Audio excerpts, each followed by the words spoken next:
Hi and welcome to the high priestess tarot. आप सब लोगों का बहुत ज़्यादा स्वागत है यहाँ पे। And let us see here that हम लोग क्या जान सकते हैं आपके बारे में, Libras out there. What is coming for you in सितंबर फर्स्ट हाफ, सितंबर फर्स्ट 15 डेज कैसा होगा।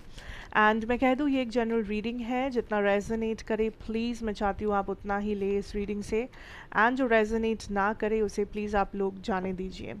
मेरे बारे में इन्फॉर्मेशन आपको सब कुछ नीचे डिस्क्रिप्शन बॉक्स में दिया हुआ मिलेगा, आप वहाँ से जाके चेक कर सकते हैं। Okay, let's see Libras what is coming for you guys. Okay, blossoming abundance number 3 या 3 तारीख सितंबर का, ये इम्पोर्टेंट हो सकता है आप लोगों के लिए।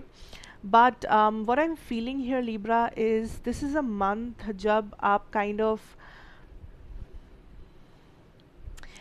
जब आप बहुत ज़्यादा फुलफिलिंग महसूस करोगे, बिकॉज आई एम हियरिंग कि ऐसा नहीं है कि आपके लाइफ में कुछ बहुत बड़ा चेंज होगा या आपका लाइफ में कुछ बहुत कुछ होगा जिस वजह से, बट आई सी दैट आप अपने डेली रूटीन में, अपने डे टू डे हैबिट्स में ही खुश रहोगे। इट्स जब आप लाइफ में आप सुकून में जीते हैं, जब आप आपके हर रोज़ की ज़िंदगी आपको अच्छा लगने लगता है, जब आप अपने हर दिन का जो नॉर्मल काम है उसे करके आप खुश रहने लगते हैं, उसे सुकून कहते हैं। बेसिकली उसे सुकून में जीना कहते हैं। एंड आपके अंदर वो सुकून आप इस वक्त महसूस करोगे। आपको मन नहीं करेगा कि आप कुछ एक्स्ट्रा ऑर्डिनरी करें, या फिर आप कोई एडवेंचर ट्रिप पे जाए, या आप कुछ रिस्क उठाए ताकि आपको लाइफ में मज़ा आए। ऐसा कोई आपको मन भी नहीं करेगा, आपको कोई डिस्ट्रैक्शन भी नहीं होगा। दिस इज़ अ टाइम आप अपने डेली लाइफ को एंजॉय करें, एंड आप करेंगे भी। एंड ऑल्सो डेली लाइफ मतलब आपके जो एकदम आपके रूट चक्रा से रिलेटेड जो चीज़ें हैं, जैसे कि आपके बच्चे, आपके पेरेंट्स, या आपकी स्पाउस, आपका स्टेबिलिटी, आपका घर, आपके सपने, जो चीज़ें आप बहुत ही पर्सनल मानते हैं कि ये मेरा पर्सनल जगह है, ये मेरा सेंटिमेंटल जगह है, वो जगह वो जगह आप बहुत ज़्यादा स्टेबलाइज करा पाएंगे। आपको बहुत खुशी होगा, आपको बहुत सुकून महसूस होगा कि आपके लाइफ में आपका जो बेसिक स्टेबल जगह है, स्टेबल रिश्ते हैं, उसमें आपको सुकून दिख रहा है। एंड इससे अच्छा आई डोंट थिंक और कुछ हो सकता है। इससे ज़्यादा और एक इंसान को क्या चाहिए। तो इस 15 दिन आप उस सुकून को महसूस करेंगे। So this is a very good time कि आप अपने फैमिली के साथ समय गुजारें, आप उन रिश्तों को समय दें जो रिश्ते बिगड़ गए थे, लेकिन आपको भी पता है कि ये मिसअंडरस्टैंडिंग है, और आप उस रिश्तों को सुधारना चाहते हैं। आप उन सारी चीज़ों को समय दें जो आपके एकदम पर्सनल जगह से जुड़े हुए हैं, आपके लिए जो चीज़ें बहुत पर्सनल है। So this is a time आप उन सारी चीज़ों को इम्पोर्टेंस दीजिए, एफर्ट दीजिए, उन सारी चीज़ों में अपना समय दीजिए, बिकॉज़ वही है जो आपके सुकून, आपका हैप्पीनेस लाइफ में, आपका स्टेबिलिटी लाइफ में, इन सारी चीज़ों से घिरा हुआ है। एंड आप जितना इन सारी चीज़ों को जगह देंगे अपनी ज़िंदगी में, आपको उतना ज़्यादा बेटरमेंट मिलेगा, ग्रोथ मिलेगा, आप आगे बढ़ पाएंगे। Let's see more here. 3 of Swords, 9 of Coins, 5 of Coins, and the King of Coins. Wow. See, in your career situation, I feel like Libras, there could be something जो आप जैसे सोच रहे हो, मे बी चीज़ें वैसे turn out ना करे, बट यूनिवर्स इज सेइंग कि इसका मतलब ये नहीं है कि आप गलत रास्ते पे हो या आपका सपना पूरा नहीं होगा। इट्स जस्ट दैट कि आपको थोड़ा सा और कोशिश करने की या पेशेंस रखने की ज़रूरत है, या आपको कोई कोई और तरीका अपनाने की ज़रूरत है, कोई और रास्ता अपनाने की ज़रूरत है। Because what I am being shown is आपका जो मेन एम्बिशन है, टारगेट है, बेसिकली आप जहाँ पे पहुँचना चाहते हैं ज़िंदगी में, वो सही जगह पे है। उस चीज़ को लेके कोई दिक्कत नहीं है, बट आप उस चीज़ तक कैसे पहुँचोगे, ये एक बहुत बड़ा चैलेंज है, या यही मेन जर्नी है।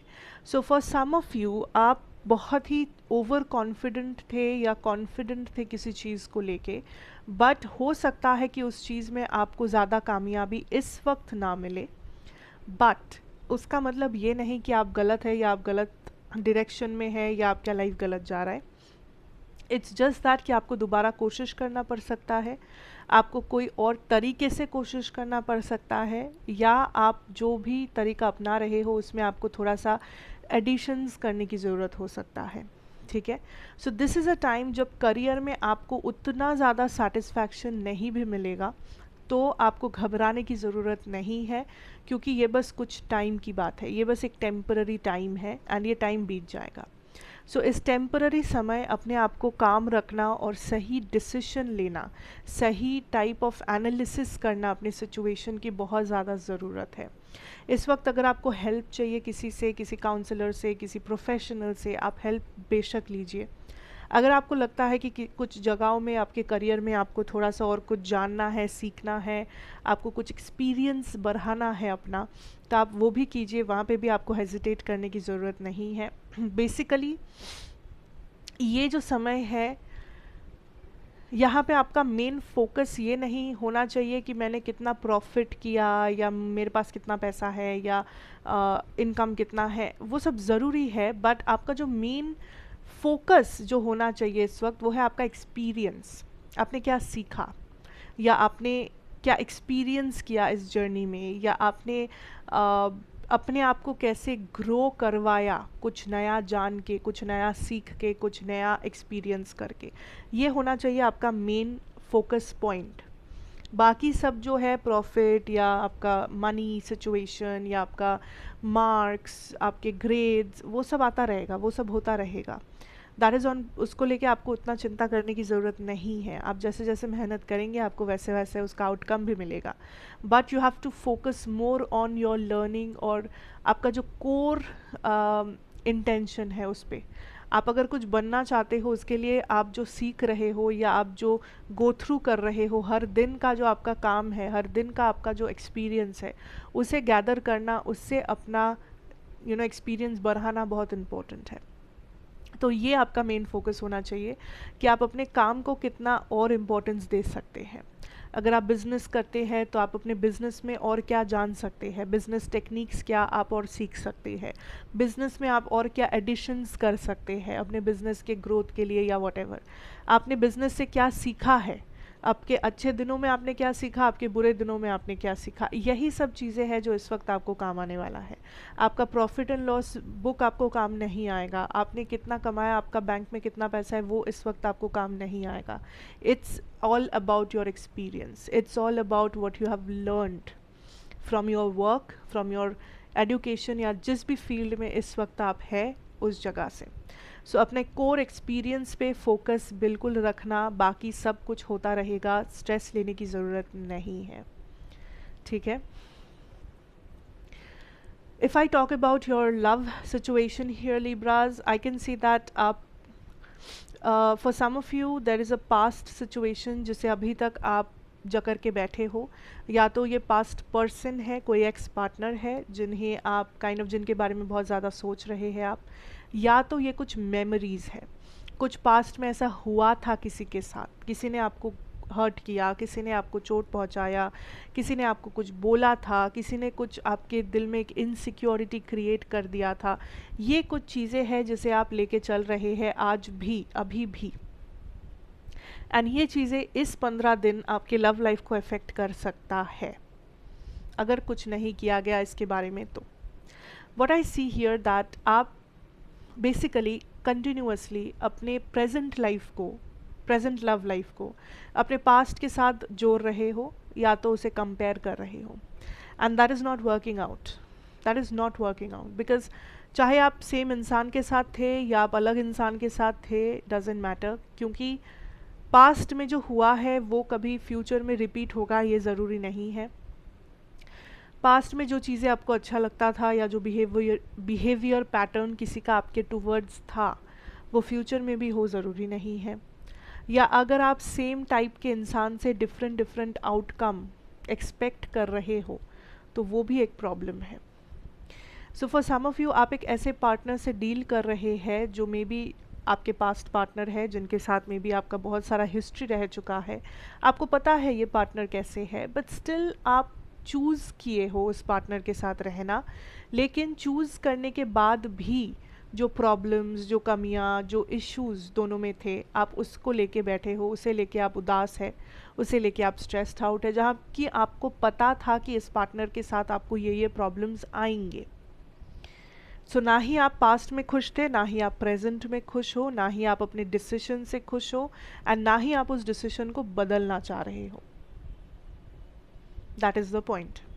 ओके, सो बेसिकली इस सिचुएशन से निकलने के लिए आप ही को एक्शन लेना पड़ेगा। आपके सिवा इस सिचुएशन से आपको कोई और नहीं निकाल सकता। Okay, it's up to you, आप क्या डिसीजंस लेंगे, आप क्या चेंजेस लाएंगे। अब अगर मैं आपके पार्टनर की बात करूँ, आई फील लाइक ये पर्सन अपने लाइफ में बहुत स्टेबल है, या अपने डिसीशंस में, अपने बातों में ये पर्सन बहुत स्टेबल है। इन्हें ज़्यादा फ़र्क नहीं पड़ता कि आप क्या सोच रहे हो, आप क्या कर रहे हो, या आपका क्या नज़रिया है, क्योंकि इन्हें पता है कि ये आपको क्या ऑफ़र कर सकते हैं। इन्हें पता है कि ये कैसे है, ये खुद क्या है, यानी आपको क्या ऑफ़र कर सकते हैं। अब इनका नज़रिया कुछ ऐसा है कि मैं लिब्रा को ये चीज़ें दे सकता हूँ या दे सकती हूँ। अगर लिब्रा मेरा वैल्यू समझे, अगर लिब्रा मेरा वैल्यू समझ के मेरे साथ रहना चाहे तो वेल एंड गुड, अगर नहीं तो मैं इसमें कुछ नहीं कर सकता, या मैं इसमें कुछ नहीं कर सकती। सो ये पर्सन एक्चुअली ना ही आपको रोकेंगे, ना ही ये पर्सन आपको खुद से कुछ बोलने की कोशिश कर रहे हैं। ये अपने जगह पे मजबूत है, ये अपने जगह पे खड़े हैं, एंड इन्हें लग रहा है कि अगर आप कुछ करना चाहते हो, लाइक अगर आप उनके लाइफ में रहना चाहते हो, उनके साथ अगर आप कंटिन्यू करना चाहते हो, इट्स गुड, वरना नहीं। सो आई डोंट नो ऐसा क्यों है, वो आपका पर्सनल लाइफ है, वो हर किसी के लिए डिफरेंट डिफरेंट स्टोरीज होंगे, बट इस पर्सन का जो एनर्जी है, इट्स वेरी वेरी रिजिड। एक जगह पे डटे रहना अच्छा भी है, पर उसमें नेगेटिव भी है। So it depends on your situation, but I think Libra basically इस समय आप ही है वो जो यहाँ पे बदलाव ला सकते हैं। आपके पार्टनर तो कुछ नहीं कर रहे, ना ही करेंगे।